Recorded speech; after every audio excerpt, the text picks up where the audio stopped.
পূর্ণগ্রাস সূর্যগ্রহণ মধ্যাহ্নে হয়, তবে খালি চোখে এই সূর্যগ্রহণ দেখা একদমই ঠিক নয়।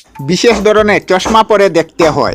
এই চন্দ্রগ্রহণ অথবা সূর্যগ্রহণে প্রকৃতির এই দুই জিনিসকে ধরে রেখেছে নানা বিশ্বাস ও অবিশ্বাস। ধারণার মধ্যে কথিত আছে এই সময় কোনো কিছু মুখে তুলতে নেই। কিন্তু কেন জানেন? মুনি ঋষিদের মতে এই জগতে, প্রাকৃতিক জগতের মধ্যে নানা পরিবর্তন হতে থাকে, যা খুব সাধারণ হয়ে থাকলেও সাধারণ জীবনযাপনে ব্যাপক ক্ষতি হয়।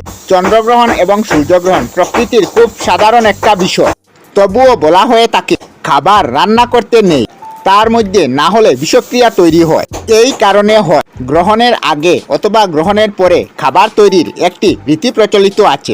তাহলে কি গ্রহণের সময় খেতে নেই বা কি কি খেতে পারবেন?